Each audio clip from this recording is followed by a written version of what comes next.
What does it mean to be a Western yogi? How can someone who was born and raised in the West, who comes from a Judeo-Christian background, practice yoga and meditation in an authentic and genuine way? My name is Christopher Sartain, and this is the Western Yoga Podcast.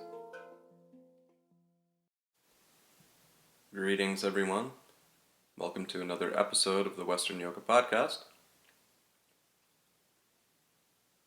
Today I would like to discuss the theme of resilience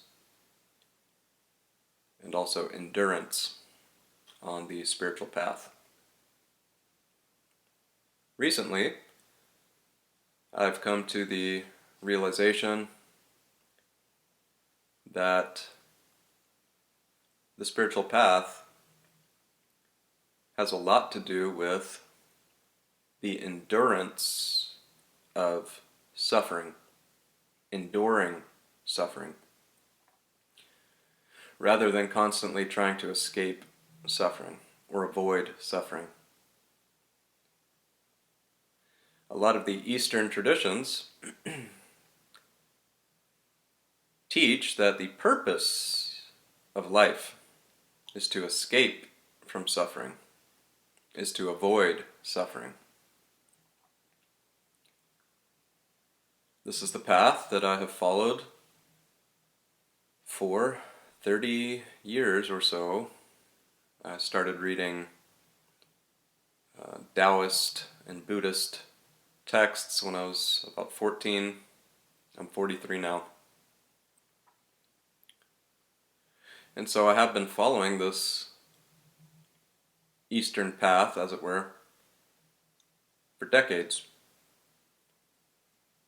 And the Eastern traditions teach that the purpose of life is to essentially escape our suffering.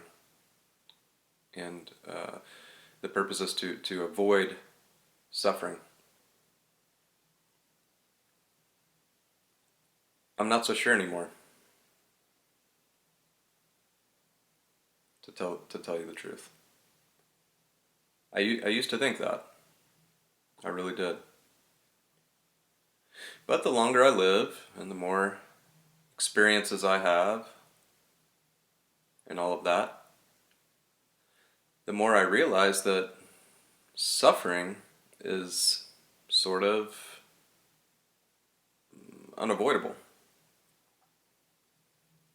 It's inevitable. You cannot escape it. You cannot avoid it. It's part of being here. And as a matter of fact, I think it's why we're here. So I'll explain that. I've been thinking a lot lately about the shamanic initiation ceremonies, especially the initiation known as the Vision Quest, which is an important rite of passage in many shamanic traditions. Here in North America, where I am right now, there is a rich tradition of the Vision Quest. As a matter of fact, I used to live in the San Luis Valley of Colorado. I used to own property out there, and I did live there for a couple of years and visited there many times in the summers for many years and camped on my property and whatnot. And that valley is a sacred valley for the ancestral Puebloan Indians, Native Americans of that area, and the Hopi also. And they used that valley as a place for their vision quests, also as hunting grounds, but they never established permanent settlements there. In other words, they did not live there year-round because it's extremely high elevation, and it's very cold in the winters, a lot of snow, and the temperatures are rather extreme. And so they would travel from the surrounding areas that were far more habitable. In the summers, they would use the San Luis Valley for their vision quests, especially the areas around Mount Blanca and the Great Sand Dunes and Crestone, where I used to live. That was the primary location that they used for their vision quests. For those of you that are not familiar with vision quests, essentially, well, some tribes use it as a sort of rite of passage for younger people as they're sort of going through puberty around that time. They will go on a vision quest as a kind of rite of passage into their tribe, sort of a coming of age ritual, as it were. There are other tribes that used the vision quest as a way to have visions for a person of any age. And so it wasn't relegated to a coming of age ritual, in other words. A person of any age could do a vision quest when they felt like they needed answers, or perhaps they needed healing. And so they would take a few days, usually, and go off on their own. And typically, they would have to endure some hardship. There are people who offer vision quests now. I'm not sure if it was always this way, but you're not provided any shelter, and you're not allowed to leave a very small area. And so typically, you'll go to a remote area, and you won't have any shelter, a tent, or anything. And you're just supposed to sit there. A lot of times, you will also do fasting. You won't eat anything for a couple of days as part of the vision quest. At any rate, the idea is that you have to endure this hardship, this discomfort, this suffering, in order to experience something. It's almost like a sacrifice that we allow ourselves to perform in order to gain something on the other end of it. Have some insight or realization or healing. And so we sacrifice our comfort in order that we receive something or gain some knowledge or insight or healing. I have come to see life itself as a decades-long vision quest. We are cosmic travelers who intentionally, perhaps, incarnate here on this difficult plane in order to have experiences of hardship and suffering. We come here to suffer, in other words.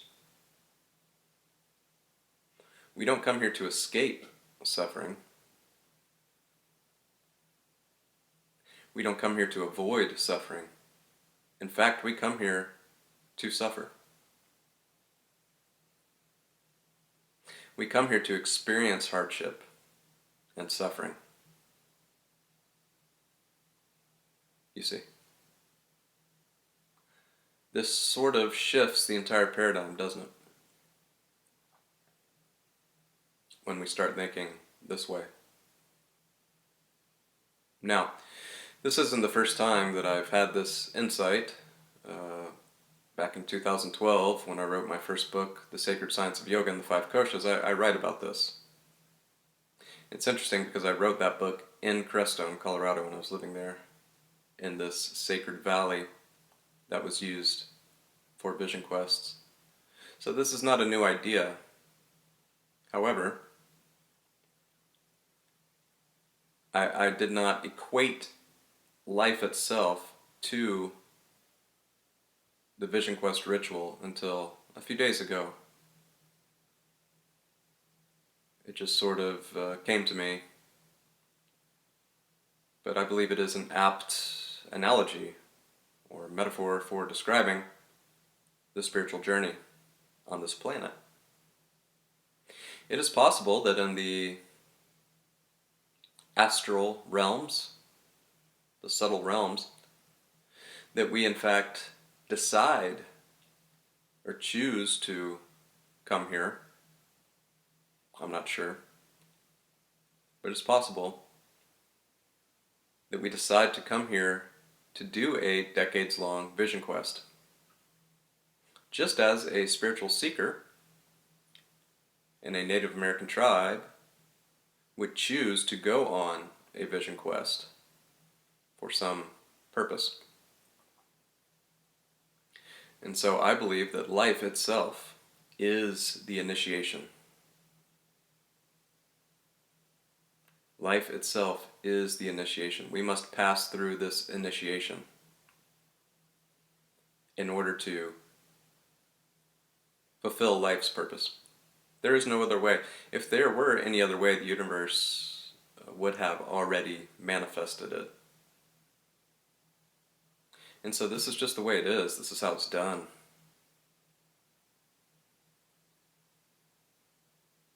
Just as a spiritual seeker would go on a vision quest because there's no other way to find the answers that they're seeking for, we must incarnate into form and come here to this planet to learn whatever it is we need to learn, to evolve however we need to evolve. We're here to experience hardship. We're here to experience suffering. There's no other way. To learn what we need to learn. To evolve how we need to evolve. If there were, again, the universe would have come up with something, some alternative. There is no alternative. This is just how it is. And so, from the subtle realms, we incarnate into form to experience hardship, to experience suffering, and to endure it. Not to escape it, not to avoid it, but rather to endure it. To take it on the chin, as it were. Jesus' life is really quite symbolic of this, isn't it? He literally came here to suffer and die on the cross and whatnot, and to be persecuted and all of that.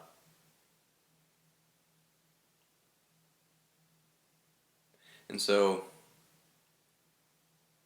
our purpose is to experience this decades-long vision quest and endure the hardship for however long it takes so that we can learn whatever we need to learn and grow however we need to grow. And this hardship that we endure allows us to evolve, you see. Without hardship, without obstacles, there is no evolution. There's no need to evolve if there is no hardship. If there is no suffering, there's no need to make any changes, you see. And we can see this clearly in the fossil record. There are certain species that have lived in the same type of environment, especially some of these deep sea creatures,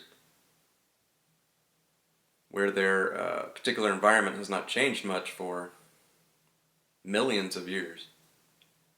And therefore, they have not evolved very much over those millions of years. They're essentially, they essentially have the same phenotype and genotype that they had millions of years ago, because they have not needed to evolve, you see.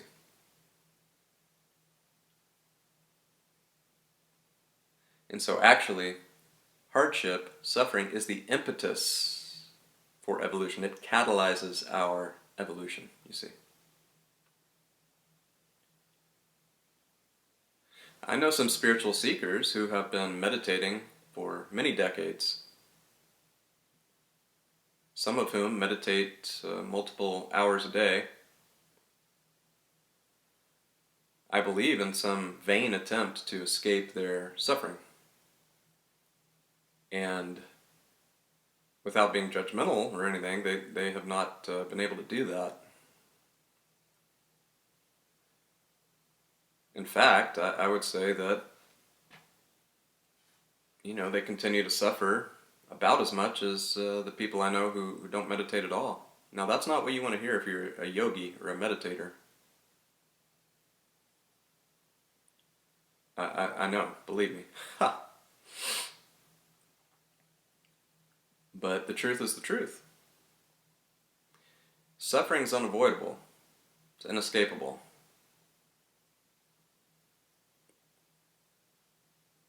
So the question is, what do we do with it? If it's unavoidable, if it's inescapable here on this plane. Now, of course, we ought to try and minimize our suffering. Obviously. You don't want to attract unnecessary, unwarranted suffering into your life. I think that's common sense. It sort of goes without saying. Now, yoga and meditation and all these practices that we do can help to minimize suffering somewhat, especially if you're a monastic. But if you're out there in the world as a householder, you're going to suffer. You're going to experience hardship, loss, disease, illness, injuries, old age, and death and all that. It's simply a part of this experience. Now, meditation can help you learn how to deal with suffering, and you can become more objective, less reactionary, and therefore you will suffer less. That is true. And that's a good thing for all of us to do. Also, meditation makes us more compassionate and loving and kind. And we learn how to treat one another better, with more compassion, more love, more kindness, more generosity. And so those are all good things. So I'm not telling you that you shouldn't meditate. Nothing could be further from the truth. But if your expectation is that at some point, if you meditate enough, you will experience some type of permanent and lasting peace, what the Buddhists called nirvana, I'm afraid you have very unrealistic expectations. And you might want to change your expectations, modify them somewhat.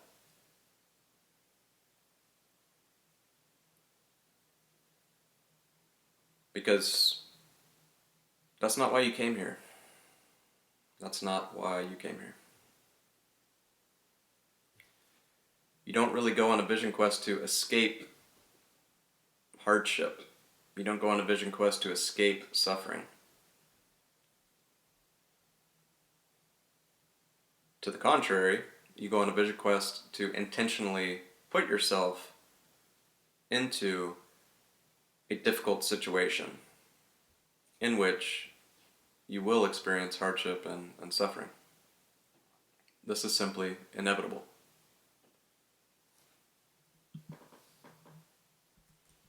And so we're here for the vision quest. We're here for the hardship. We came here to suffer, not to escape from suffering. I believe in the subtle astral realms there is far less suffering. And existence is a little smoother and probably more enjoyable, more peaceful. Now, if that were the purpose of the journey, you would think that one would simply remain in those dimensions or planes. But that isn't the case, is it?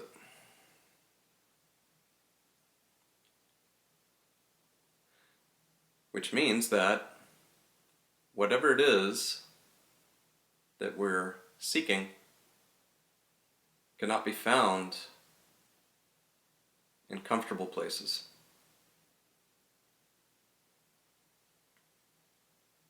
Whatever it is we're here for cannot be accomplished in a zone of comfort.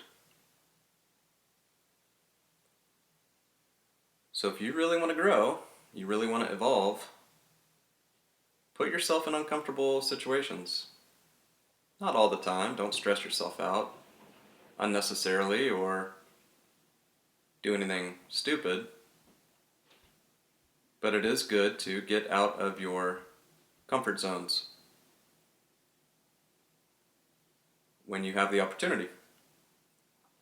Intentionally put yourself in situations and circumstances that you know will be uncomfortable, where you will experience a bit of hardship and suffering. You don't have to be extreme about it, but it is a really good idea to get out of your comfort zones. We did not come here to be comfortable. That's not why we're here. That's not the purpose of life on this planet. As a matter of fact, I sort of feel sorry sometimes for people who have a very comfortable life, because they never have to move around. They never have to avoid these obstacles or deal with obstacles or endure obstacles or what have you as they appear and come up in life. And so they never change, they never evolve, they never grow. They stay the same. Sometimes for their entire life, because they have a very comfortable, stable existence, which does not require much change or growth or evolution. And so the next time you find yourself being envious or jealous of someone who seems to have it all, just know that they're missing out on a lot of what life has to offer. Through the hardship, you see, through the suffering.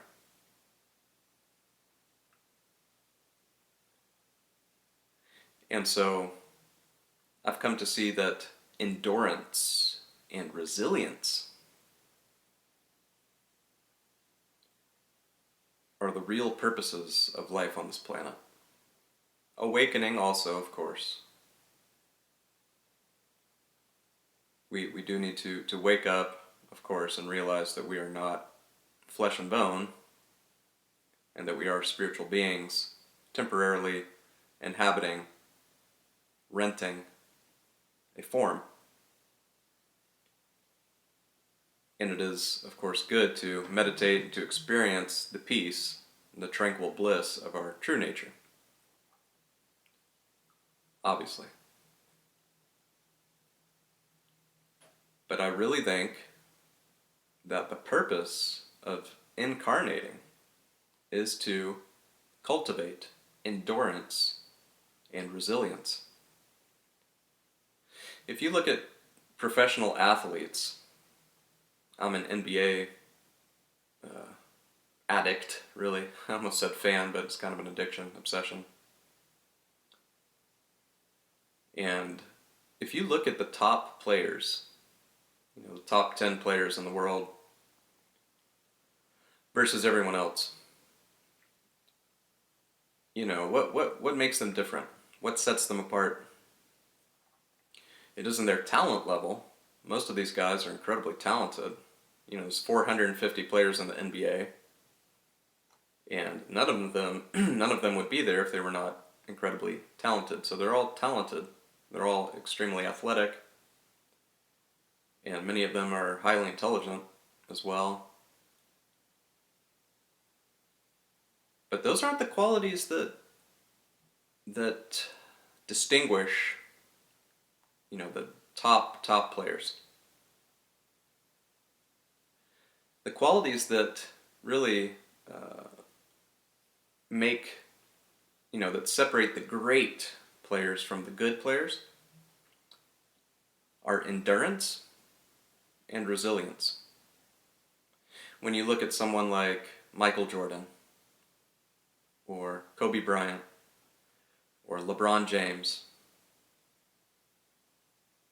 what really separates the cream from the crop, as it were, are the qualities of endurance and resilience. Not athletic ability,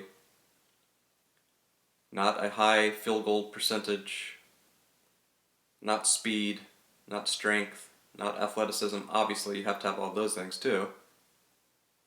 But again, most of the players in the NBA have all of those things. And so what really separates the top players from the rest of the league are these qualities of endurance and resilience. They are able to endure suffering. They're not trying to escape it. They're not trying to find a workaround. They're not trying to find a shortcut. They're not trying to avoid anything. They look it right in the face. They push through. And they endure it. They withstand it. And they push through. They make it to the other side, you see. This comes from inner strength and building up resilience over time. By facing hardship, by facing suffering, not avoiding it, not trying to find any kind of shortcuts or workarounds or loopholes. They look that junk in the face. They withstand it. They endure it. And they make it through. And they have success. And they achieve greatness. That's why we're here. That's the purpose of this life.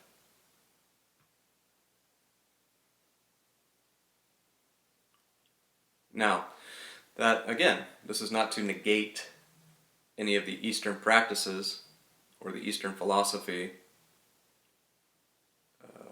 but I really believe, especially in our current yuga, that, the purpose of this life is sort of the vision quest ritual, as it were. Now, in other yugas, like Satya Yuga, we can expect to experience much more peace, lasting, durable peace and bliss while we're incarnated into form on this planet. But we're not in Satya Yuga right now, so we have to deal with reality as it presents itself to us. We are in a dark age. We're just coming out of Kali Yuga, entering into Dwapara Yuga. And so we are just coming out of this dark age. And still feeling its effects, by the way. Pretty hardcore, I would say.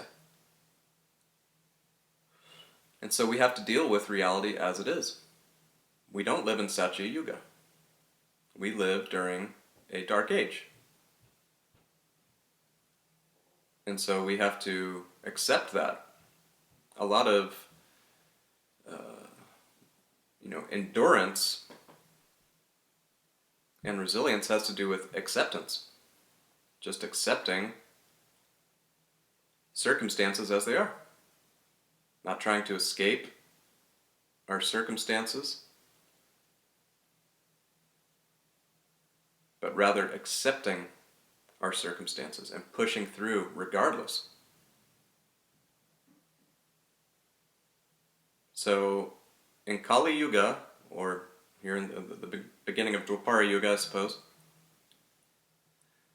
if you are not a chronic drug addict, or have severe mental health issues like severe depression, severe anxiety, if you haven't killed yourself, I think you're a rock star. I really do. If you haven't gone completely insane, or you don't have, severe mental health issues,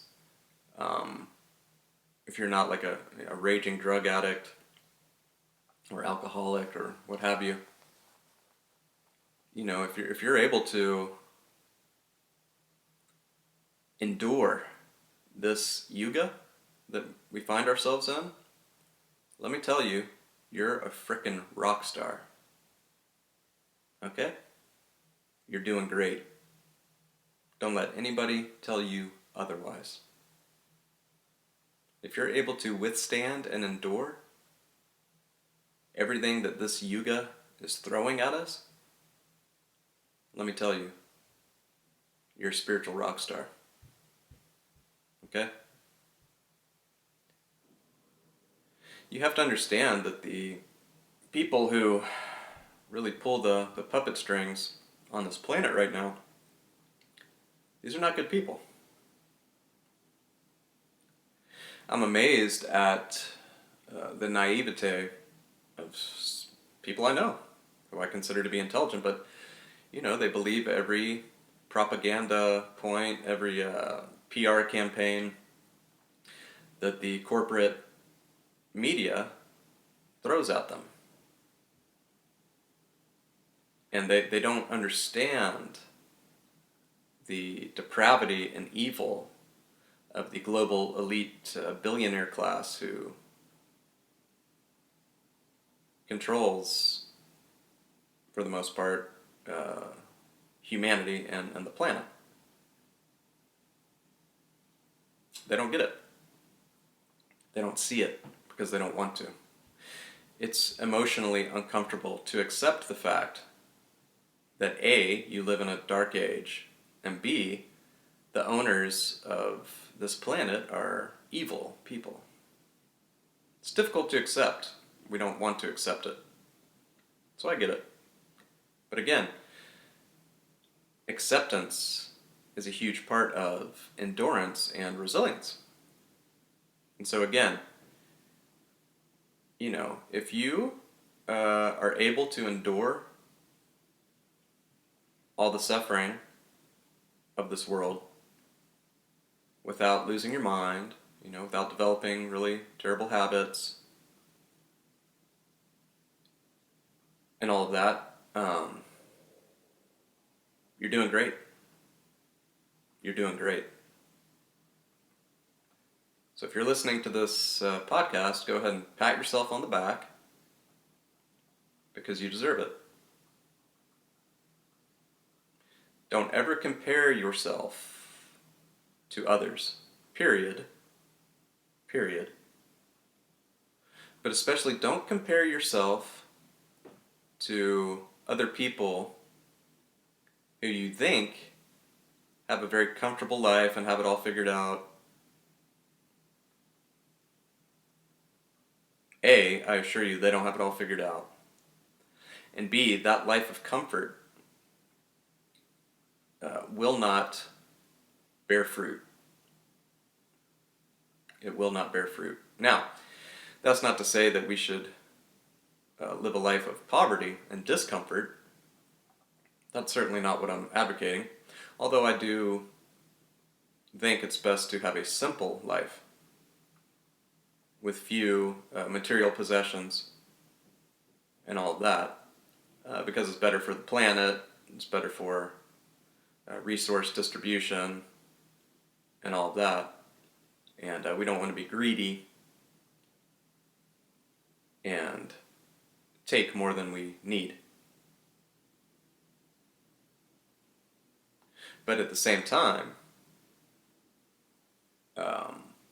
we shouldn't be envious of people who we think have a great, comfortable life. Many of them don't. Externally, it looks like they've got it all together, but internally, they might not. But regardless of all that, you have to understand that we come here for the hardship. We come here for the suffering. We come here for the vision quest. You see. And so, again, the purpose of this life isn't necessarily to escape suffering, although it's okay to attempt to minimize it. That's good. But you're not going to escape it.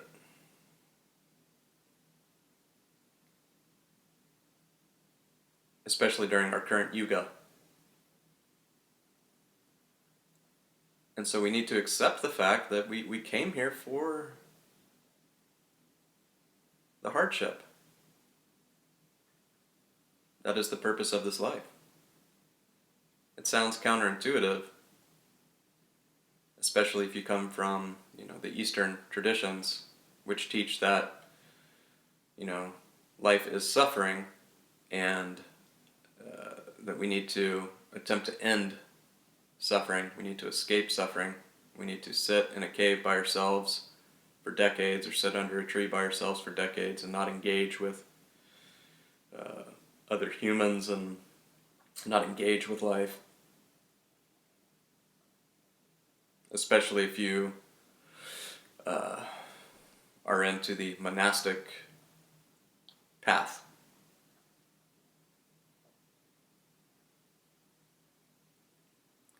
Now, this life is a wonderful opportunity to practice meditation. And we should practice meditation so that we at least have that experience of our true higher nature, which is always peaceful, always blissful, always loving, always tranquil.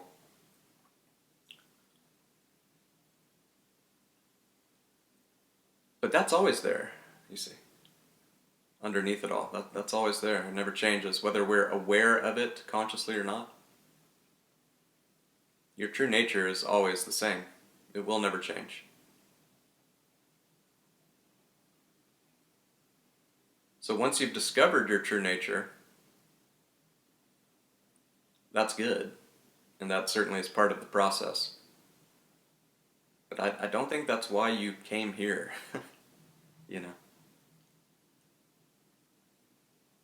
You can probably do that in other realms far more easily, more peaceful, tranquil realms, where there aren't so many distractions or fluctuations, vibrations, vrittis, we call them in the yoga tradition. In other words, If the purpose of life was to experience bliss and peace and tranquility, well, that would be far easier to experience in more subtle realms, you see. So that's not why you came here. That's not why you came here. Life is a vision quest. I'm not telling you to embrace the suffering. I'm not telling you to identify with the suffering.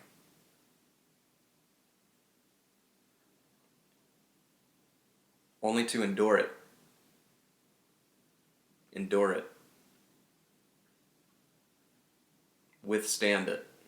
Look it in the face. Confront it. There are no loopholes. There are no workarounds.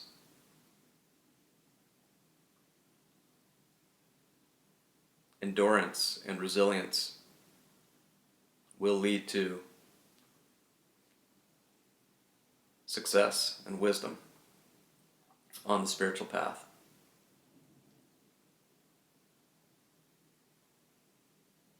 Again, things are probably much different in Satya Yuga. But right now, in our current dark age, I really believe this is why we're here, to experience the dark age, you see. It's all part of the process. It's all part of the learning process, the growth process, the spiritual evolution process. So again, we don't want to invite suffering, especially undue suffering, unnecessary suffering. We don't want to identify with it, or the sufferer, the person that is suffering, because we are not that, of course. We know that. But we do want to endure it. So again, if you're not a drug addict or alcoholic or sex addict or food addict or, whatever, if you don't have severe mental health issues, severe depression, severe anxiety, if you're not suicidal, and you're able to endure this suffering, especially, into older age and everything, it's a little easier when you're younger. But if you're able to withstand all that and endure all that and look it in the face and confront it with courage and conviction, you're a spiritual rock star. And you're a lot stronger than you know. And you're a lot stronger than anyone will probably ever tell you. So don't worry about recognition from others or anything like that. That doesn't matter. It's not important. Just know inside yourself, internally, I'm a spiritual warrior. And I'm able to endure whatever this world throws at me. And you develop that resilience, you cultivate the resilience and the strength, the inner strength. And then you're able to endure any situation. I hope you enjoyed this episode. Please share the podcast with like-minded individuals. Lots of love. Namaste.